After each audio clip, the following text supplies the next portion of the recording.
राम राम दोस्तों। 22 अप्रैल 2025 को पहलगाम में 25 हिंदुओं को धर्म पूछ कर मार दिया गया, जिसके जवाब में भारत की बहादुर और शक्तिशाली सेना द्वारा ऑपरेशन सिंदूर किया गया, जिसमें पाकिस्तान के रणनीतिक ठिकानों पर आक्रमण करके जिहादी मानसिकता को संदेश दिया गया, उन्हें हराया गया और धर्म युद्ध में विजय प्राप्त की। पाकिस्तान के वे ठिकाने जहाँ पे असला और बारूद रखा था, उन पर बम बरसाए गए और उन्हें नेस्तनाबूद कर दिया। इसके बाद अब बारी है भारत के अंदर बैठे उन देशद्रोहियों को पकड़ने की, जो भारत के भीतर से दुश्मनों का साथ दे रहे थे। तो उन लोगों की लगातार धरपकड़ चल रही है। एनआईए और राज्य पुलिस के द्वारा, जो विभिन्न राज्यों की हैं, जैसे उत्तर प्रदेश, पंजाब पुलिस और हरियाणा पुलिस के द्वारा आरोपियों को उठाया जा रहा है। इन देशद्रोहियों में सबसे ज़्यादा नाम ज्योति मल्होत्रा का लिया जा रहा है, बार बार नाम उन्हीं का आ रहा है। लेकिन उसके अलावा बहुत से देशद्रोही हैं। एजेंसीज काफ़ी समय से इस काम में लगातार लगी हैं। इनमें से पहला नाम है मोहम्मद रकीब का। ये पंजाब के बठिंडा में आर्मी कैंट में 2 वर्षों से दर्जी का काम कर रहा था। मूल रूप से मोहम्मद हरिद्वार उत्तराखंड का रहने वाला है। इसके पास से मिले 2 फ़ोनों में सेना की खुफिया जानकारी मिली है। वह पाकिस्तानी इंटेलिजेंस ऑपरेटिव के नंबर मिले हैं, जिनके साथ यह लगातार संपर्क में था। पानीपत हरियाणा से नोमान इलाही को पकड़ा गया है। यह देशद्रोही आईएसआई के इकबाल खाना के लिए काम करता था। 4 बार पाकिस्तान जा चुका है। नोमान इलाही के पास से 8 पासपोर्ट मिले हैं। ये रेलवे से जुड़ी जानकारियां पाकिस्तान को भेजता था। रेलवे के द्वारा जो सेना की मूवमेंट हो रही है, उसकी जानकारी, क्योंकि पानीपत एक महत्वपूर्ण स्टेशन है, वहाँ से पाकिस्तान की सेना को दी जाती थी, आईएसआई को दी जाती थी। यह मूल रूप से यूपी के कैराना का रहने वाला है, जो पाकिस्तान के बेहद ही नज़दीक है। नोमान के भाई की खोज भी पुलिस के द्वारा जारी है। उस पर भी देशद्रोह में शामिल होने का शक है। इसके अलावा दोस्तों, नूह से अरमान खान को पकड़ा गया है, साथ में तारीफ को। तारीफ पाकिस्तान में एम्बेसी में फर्जी सिम पहुंचाने का काम करता था। नूह के नगीना का अरमान भी पाकिस्तान होकर आया था। उसका बाप एक बड़े गैंग का सदस्य था जो वाहन चोरी करता था। उसकी 2 बुआएं पाकिस्तान में हैं। इसका बाप अभी छत्तीसगढ़ की जेल में बंद है। इसके बाद आते हैं दोस्तों शेर मसीह और सूरज मसीह। 3 मई को इनको गिरफ्तार किया गया अमृतसर पुलिस के द्वारा। ये दोनों मलेरकोटला के रहने वाले हैं। मलेरकोटला से ही गजाला खातून, जो कि 32 वर्षीय विधवा महिला है, उसको गिरफ्तार किया गया है। कथित तौर पर उसके आईएसआई एजेंट दानिश के साथ दोस्ती थी और शारीरिक संबंध भी थे। वह जासूसी नेटवर्क में शामिल थी। हरियाणा के हिसार की ज्योति मल्होत्रा भी इसी दानिश के साथ कांटेक्ट में थी। ज्योति के बारे में कपिल जैन ने ट्वीट करके 10 मई 2024 को ही बता दिया था कि वह आईएसआई के लिए काम करती है। कपिल जैन एक सोशल मीडिया यूजर हैं जो ज्योति के यूट्यूब चैनल को फॉलो करते हैं। जांच एजेंसियां पकड़े हुए लोगों के बारे में अभी पूरी जानकारी देने से बच रही हैं, क्योंकि इस मामले की जांच अभी चल रही है। आपको क्या लगता है कि इन्हें क्या सज़ा मिलनी चाहिए गद्दारी करने के लिए? फिलहाल देश में देशद्रोह पर 3 साल की सज़ा है।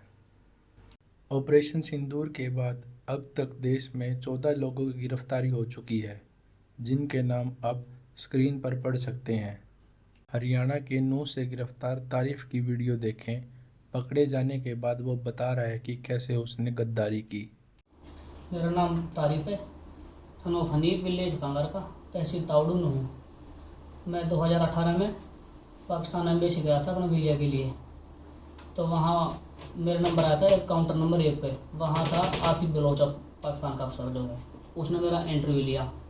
इंटरव्यू लेने के बाद में उसने जो है ना मेरा पासपोर्ट दे दिया वापसी, और नंबर जो है फार्म पर लिखा है, नंबर ले लिया मेरा उसने।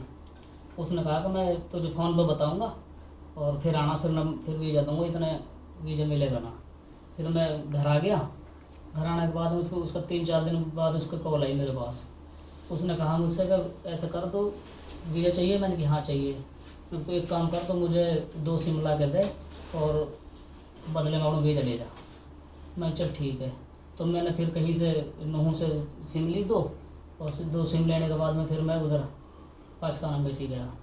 फिर वहाँ जो है ये आसिफ बलोच जो पाकिस्तान अफसर जो इससे मिला, इसको मैंने सिम दे दी और इसने मेरा वीज़ा लगा के दे दिया।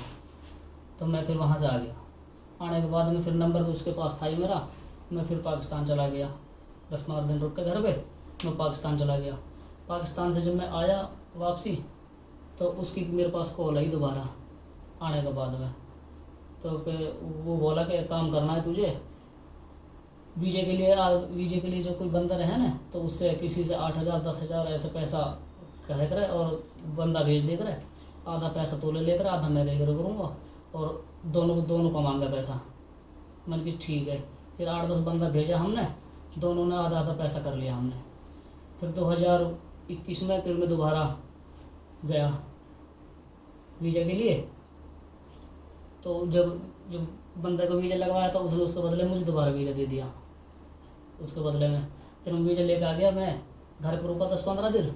उसके बाद में फिर मैं उधर चला गया पाकिस्तान। फिर पाकिस्तान से जब मैं आया वापसी, फिर ऐसे ही ये हो गया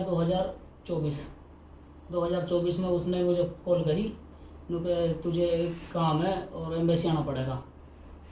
मैंने कि चल ठीक है आ जाऊँगा। उन्होंने कहा कि अपना एक काम भी है और अपना वीज़ा ले जाना। मैं ठीक है। मैं अपने पासपोर्ट फार्म भरवा के तैयार करा कि मैं एम्बेसी में अंदर गया। तो पाकिस्तान का अफसर जो आसिफ बलोच वो मिला। वो मिलने के बाद में वो बोला मुझसे कि अब मेरी जो है कभी भी बदली हो सकती है। जो ये जाफ़र है, ये नया अफसर आया है, जो अब तू इसके साथ में टच हो जा। मैं इसको बता दी मैंने, अब तू इसके साथ रही हो, मैं जा सकता हूँ कभी भी। तो वो जाफ़र ने मेरा नंबर ले लिया। तो आसिफ बलोच जो अफसर था ना, वो जो जाफ़र था, उससे मुझे मिला के चला गया। तो मैं वहाँ से आया। उसके बाद फिर जाफ़र ने मेरे पास कॉल करी। जाफ़र बोला यही बात कि मुझे सिम चाहिए। मैं चल ठीक है। फिर मैंने उसको भी 2 सिम पहुँचाई। 2 सिम पहुँचाने के बाद फिर उसने भी यही बात करी। जो सिम पहुँचाई ना, उसी नंबर से बात करता था वो। उसने भी अभी ये कहा कि तू एक काम कर, पैसा कमाना है दोनों को और बंदा भेज देख रहे। अब तो दुनिया 15-15 हज़ार रुपये दे रही है। 10,000 से कम किसी से मत करिए बात।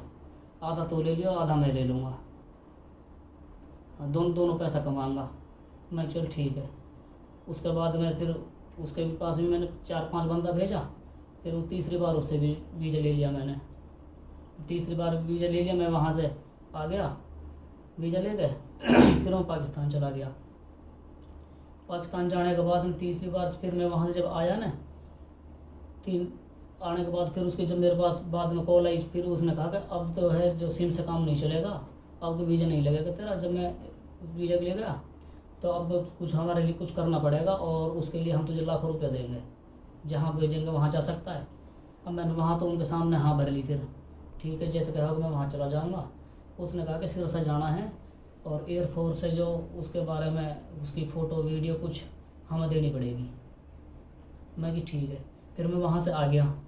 आने के बाद में मैं घर आ गया।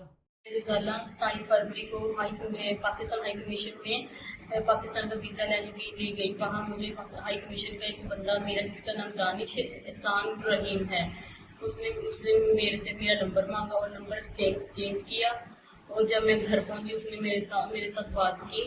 कहने लगा मैं तुमसे दोस्ती करूँगा, मुझे तुमसे प्यार है, मैं शादी करूँगा। उसके बाद वो मेरे से फ़ोन पे डेली बात, वीडियो कॉल भी करता था, लैपटॉप भी करने लगा।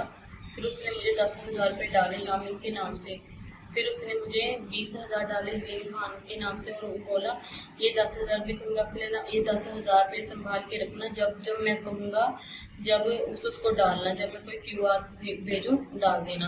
उसे मुझसे 5-6 QR कोड भेजे, मेरे वहाँ पैसे सेंड करे 1800, 600, 700, एक 3,000 रुपये सेंड करवाई। कोई मल्होत्रा डॉक्टर है,